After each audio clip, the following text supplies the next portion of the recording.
জাপানের সঙ্গে দ্বিপক্ষীয় সম্পর্ক আরো গভীর করতে একযোগে কাজ করতে চায় বাংলাদেশ। জাপান সফরে গিয়ে দেশটির প্রধানমন্ত্রী শিগেরো ইশিবার সঙ্গে বৈঠক করেছেন বাংলাদেশের অন্তর্বর্তী সরকারের প্রধান উপদেষ্টা অধ্যাপক মোহাম্মদ ইউনূস। শুক্রবার টোকিওতে জাপানের প্রধানমন্ত্রীর কার্যালয়ে এই দ্বিপক্ষীয় বৈঠকে দুদেশের কৌশলগত অংশীদারিত্বের প্রতি তাদের অঙ্গীকার পুনর্ব্যক্ত হওয়ার পাশাপাশি বৈঠকে উঠে এসেছে রোহিঙ্গা সংকট, অর্থনৈতিক সহায়তা এবং কৌশলগত অংশীদারত্বের বিষয়গুলো। সই হয়েছে 6টি সমঝোতা স্মারক।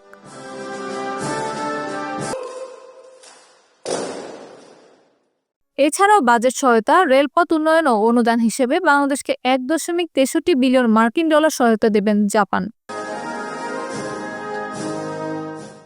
বৈঠকে রোহিঙ্গা সংকট নিয়েও একমত হয়েছে দুই দেশ। এই সংকটের একমাত্র সমাধান হলো স্বেচ্ছায় নিরাপদ এবং মর্যাদাপূর্ণ প্রত্যাবাসন। এছাড়াও উভয় দেশই পুনর্ব্যক্ত করেছে free and open Indo Pacific অঞ্চলের প্রতি তাদের অঙ্গীকার, আন্তর্জাতিক আইনের শাসন এবং জাতিসংঘ সনদের ভিত্তিতে আঞ্চলিক শান্তি ও স্থিতিশীলতার পক্ষে কাজ করার প্রত্যয় ব্যক্ত করেছে দুই দেশই। অত্যন্ত সৌহার্দ্যপূর্ণ পরিবেশে মাননীয় প্রধান উপদেষ্টা এবং জাপানের প্রধানমন্ত্রী শিগেরো ইশিদা আমাদের মধ্যে দ্বিপাক্ষিক বৈঠকটা আজকে স্থানীয় সময় 11:30 শুরু হয়েছে। মূলত অর্থনৈতিক সহযোগিতার বিষয়টা এখানে আলোচনায় আসবে এবং আপনি জানেন যে বাংলাদেশের সাথে জাপানের দ্বিপাক্ষিক অনেক ধরনের সহযোগিতা সম্পর্ক রয়েছে।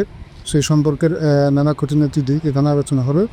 আমাদের এই আলোচনা বাংলাদেশের পক্ষ থেকে আরও উপস্থিত আছেন আমাদের মাননীয় পররাষ্ট্র উপদেষ্টা জনাব মোহাম্মদ তৌহিদুল হোসেন এবং আমাদের প্রধান উপদেষ্টার বিশেষ দূত লিখকে সিদ্দিক। আগেও জেনেছেন হয়তো যে অর্থনৈতিক সহযোগিতার বেশ কিছু ক্ষেত্র চিহ্নিত করা হয়েছে। সেই বাজেট সহায়তার বিষয় আছে, পাশাপাশি কিছু প্রকল্প সহায়তার বিষয় আছে।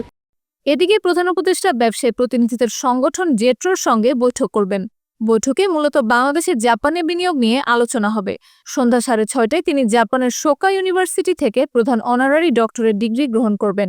এছাড়া প্রধান উপদেষ্টা বাংলাদেশ দূতাবাসের আয়োজনে জাপান প্রবাসী বাংলাদেশি কমিউনিটির সঙ্গে বৈঠক করবেন। অ্যাটমসফিয়ারের মধ্যে দিয়ে তারা আমাদের প্রধান উপদেষ্টার সাথে রিসিভ করেছেন এবং এই পর্যন্ত যতগুলো আলোচনা হয়েছে সবগুলোই অন্যান্য ইতিবাচক বিষয় নিয়ে আলোচনা হয়েছে। গতকাল জাইকার প্রধানের সাথে আলোচনা দিয়েছি। সেখানে আপনারা দেখেছেন যে জাইকা কিন্তু বাংলাদেশের অন্যতম দাতা সংস্থা, যারা বাংলাদেশের বিভিন্ন ধরনের প্রকল্পে সহযোগিতা করে।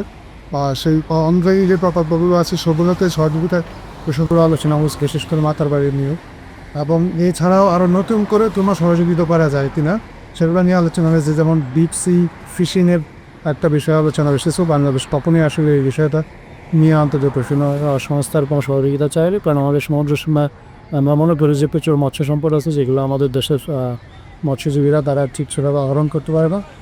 এর পাশাপাশি তারা আমাদের যে তরুণ রাজনীতিবিদ, বিভিন্ন রাজনৈতিক দলের যে তরুণ রাজনীতিবিদ আছে তাদেরকে আরও কীভাবে তাদের ক্যাপাসিটিটা বিল্ডিং করা যাবে, বিভিন্ন দেশের গভর্নেন্স সিস্টেমটা যদি তাদেরকে দেখিয়ে তাদেরকে ভবিষ্যতের জন্য প্রস্তুত করা যায় সে বিষয়ে সহযোগিতার আগ্রহ ব্যক্ত করেছে। তো এটা শুধু যে অর্থনৈতিক সহযোগিতা তা না, অন্যান্য আরও যেসব ক্ষেত্র আছে, দুটো বন্ধুত্বপূর্ণ দেশের মধ্যে যে ধরনের সহযোগিতা সম্পর্ক সচরাচর হয়ে থাকে সেরকমই হয়েছে। জাপান তো আমাদের স্ট্র্যাটেজিক একটা পার্টনার হিসেবে আগে থেকে আছে।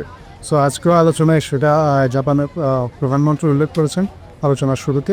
আপনাদের এই বিষয়গুলো নিয়ে মূলত আলোচনা। সানবিট সব দিবে সামাল। সানবিট ম্যাজিক প্রেস ডিশওয়াশিং এর মাথা ঘোরানো সলিউশন।